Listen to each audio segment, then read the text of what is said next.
नमस्कार, मी विशाल story.comच्या या नव्या व्हिडिओत तुमचं स्वागत। माझ्यासोबत अर्थातच योगेश क्षीरसागर आहेत, राष्ट्रवादीचे नेते आणि बीडमधील राष्ट्रवादीचे गेल्या विधानसभेतले उमेदवार। बीडमध्ये आल्यानंतर एक अपडेट मला समजली की नवगण शिक्षण संस्थेची जी जबाबदारी आहे, म्हणजे जी आतापर्यंत त्यांच्या वडिलांवर होती, ते आता त्यांच्याकडे आली आहे। अर्थातच बीडमधली ही सर्वात मोठी शिक्षण संस्था आहे। 25,000 विद्यार्थी यांच्याकडे शिकतात। 700 ते 800 जणांचा शिक्षकांचा स्टाफ त्यांच्याकडे आहे। त्यामुळे नवीन जबाबदारी एका युवा नेत्यावरती आली आहे। त्यामुळे या शिक्षण संस्थेत ते यापुढे काय करतायत, ही जबाबदारी त्यांच्याकडे येण्याचं कारण काय होतं, बऱ्याच गोष्टी आहेत यावर बोलण्यासाठी मी त्यांना यावरती प्रश्न विचारणार आहे। स्वागत तुमचं story.com मध्ये। वडिलांची जबाबदारी आता तुमच्याकडे आली आहे, त्या संस्थेच्या जुन्या आठवणी काय आहेत तुमच्या? संस्था आता माझ्या जन्माच्या आधीपासून नवगण शिक्षण संस्था ही नवगण राजुरीतनं स्वर्गीय काकू आणि नाना यांनी सुरू केली। 1963 ची त्याची स्थापना आहे आणि 65 साली त्याचे सचिव भागोजी सनगर यांची निवड करण्यात आली होती आणि त्यानंतर 68 ला त्यावेळेसच्या त्या गावाच्या आणि परिसराच्या नेत्या आणि पुढे ज्या खासदार झाल्या अशा स्वर्गीय काकू या सचिव झाल्या। त्यानंतर नाना यांनी काही वर्ष सचिव पदाची जबाबदारी माझ्या आजोबांनी ही पेलली आणि त्याच्या पुढे साधारण 98 पासून वडील या संस्थेचे माझे सचिव होते, भारतभूषणजी क्षीरसागर।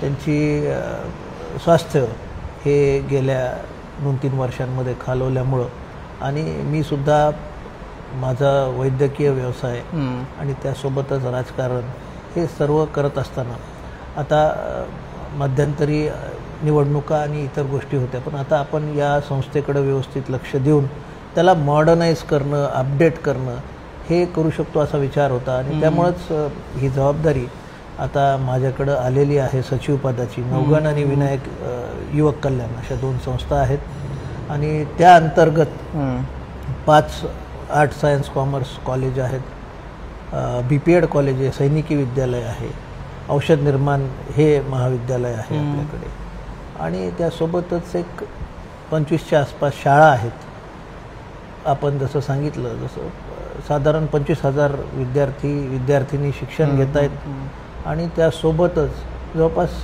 750च्या आसपास स्टाफ आपला कार्यरत जिल्ह्यात आहे आणि जुनी संस्था आहे आणि काकूंचं जे विजन होतं त्यावेळेसचं की ग्रामीण भागातील जे विद्यार्थी आहेत त्यांना शिक्षण भेटत नाही, तर विविध डोंगराळ भागात शाळा, पुढे कॉलेजेसची त्यांनी स्थापना केली आणि त्यातून बरेच लोक बाहेर शिकलेत।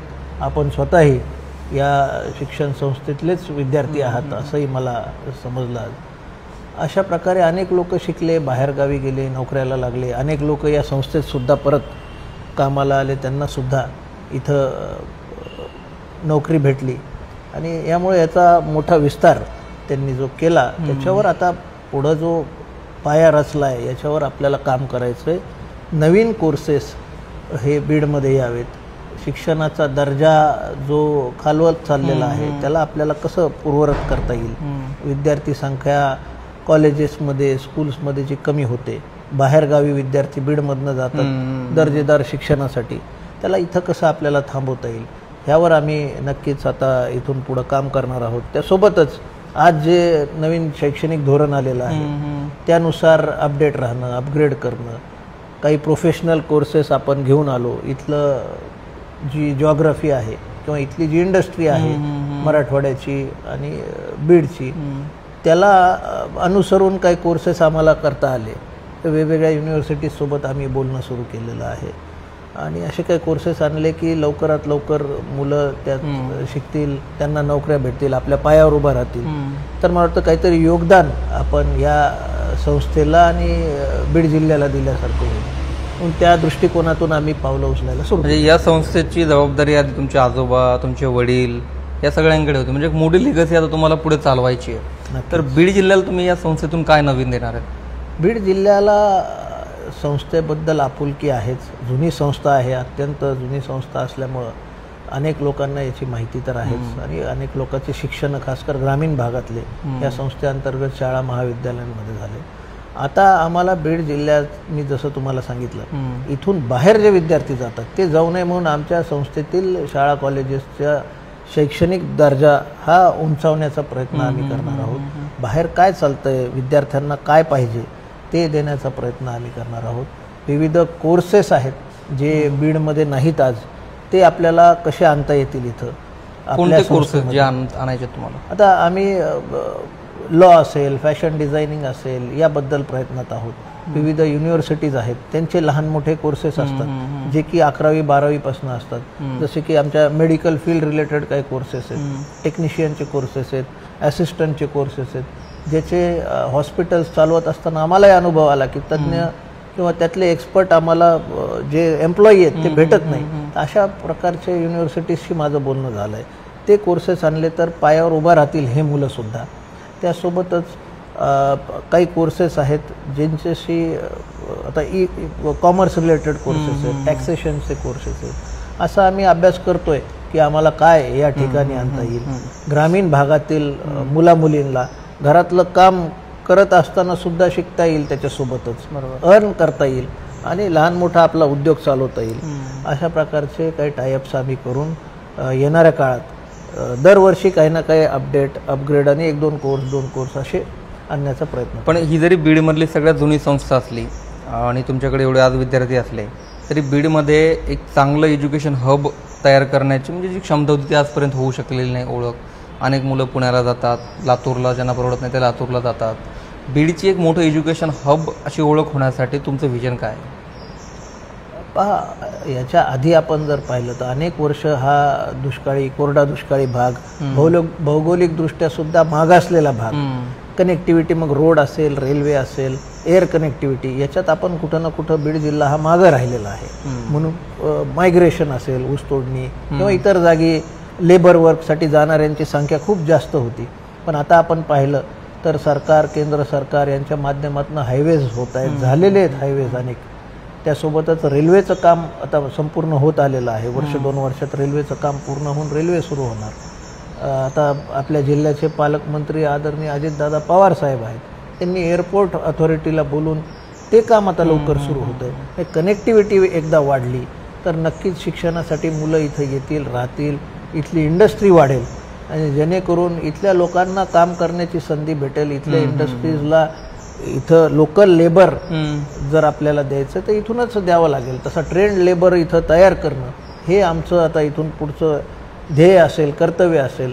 आपण नुकतं पाहिलं असेल की दादांनी सुद्धा टाटासोबत आता एक युनिट टाटाचं इथं सुरू होतं आहे CIITचं. त्यामधून सुद्धा ते ट्रेनिंग विविध प्रकारची इथल्या बीडच्या युवकांना, युवतींना देऊन नोकरीसाठी कुठं संधी भेटते का यासाठी तिथंही प्रयत्न होत आहेत. अशा प्रकारचं अजून काय आणता येईल यासाठी आम्ही प्रयत्न करणार आहोत आणि जेणेकरून आम्हाला बीडच्या युवकांना हाताला काम देता येईल हे आमचे प्रयत्न आहेत. तुम्ही आता गेल्या अनेक वर्षापासून म्हणजे तुमच्या जन्मापासून ही संस्था आहे, त्याच्या आधीपासून तुम्ही बघताय, तुम्हाला काय मुद्दे जाणवले बरं की आजपर्यंत एज्युकेशन इथलं तेवढं डेव्हलप होऊ शकलं नाही, मुलांना सतत बाहेर जावं लागतं? कोणते फॅक्टर्स आहेत ज्याच्यावर तुम्हाला प्रायोरिटीने काम करायचं आहे? अगदी स्लोली ग्रोईंग बीड असल्यामुळं मी जसं सांगितलं आर्थिकदृष्ट्या आणि भौगोलिकदृष्ट्या मागास होतो आपण.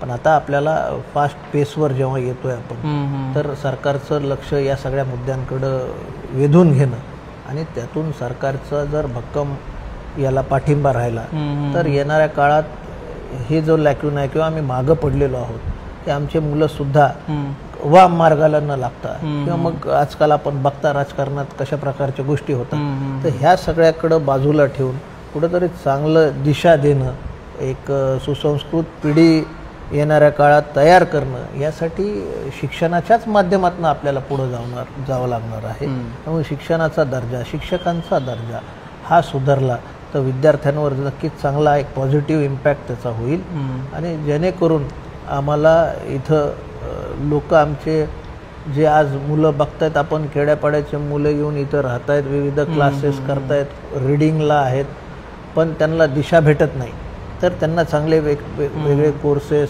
कमी वेळेत काही प्रोफेशनल कोर्सेस कंप्लीट करता आले तर नक्कीच त्यांना कुठं ना कुठे जॉब भेटेल आणि त्यांचं घरदार चालेल.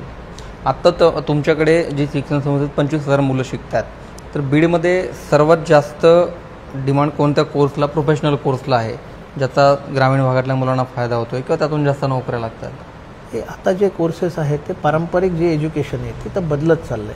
आपण आधी पाहिलं तर कुणाला डॉक्टर आणि इंजिनियर ह्याच्या पलीकडं पेरेंट्सला सुद्धा माहिती नव्हतं. पण आता आपण जर पाहिलं तर अनेक असे कोर्सेस आहेत, अनेक वेगवेगळे डिपार्टमेंट आहेत जे ग्रो झालेले आहेत. आम्ही सुद्धा आमच्याकडं जे जे डिपार्टमेंट आहेत त्यांच्या लोकांना सुद्धा एक्सपर्ट जे ते त्यांचे हेड आहेत त्यांना बोलून सुद्धा विचारणा करणार आहोत की आता न्यू एज्युकेशन पॉलिसीनुसार किंवा इथल्या बीडची परिस्थिती बघता असे काय तुम्हाला कोर्सेस वाटत आहेत की जे आपण केले पाहिजेत, जे सुरू केले पाहिजेत, त्याच्यात लक्ष घातलं पाहिजे जेणेकरून आपल्याला जे नाही आहे ते लोकांना दिलं किंवा जे गरज आहे मार्केटला ते आज विद्यार्थ्यांना दिलं तर त्या विद्यार्थ्यांचा त्यात फायदा होईल, त्यांना नोकऱ्या लागतील, काम भेटेल काही ना काही आणि डेव्हलपमेंट आपल्या जिल्ह्याची आणि शहराची होईल. अशा प्रकारचे आम्ही सुद्धा शोध आता त्याची मोहीम सुरू केलेली आहे. तर तुम्हाला खूप खूप शुभेच्छा या नवीन जबाबदारीसाठी. थँक्यू. आणि बीड जिल्ह्याची ओळख एज्युकेशन हब अशी होईल अशी आपणही अपेक्षा करूयात.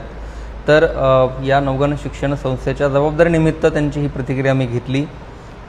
तुम्ही हा व्हिडिओ बीडमधून पाहत असाल किंवा बीडविषयी तुम्हाला माहिती असेल तर तुमच्याही मनातले प्रश्न कमेंट्समध्ये जरूर लिहा, ज्याची उत्तरंही तुम्हाला मिळतील अशी अपेक्षा करूयात. या व्हिडिओ तिथेच थांबतोय. पुन्हा भेटू नव्या व्हिडिओत.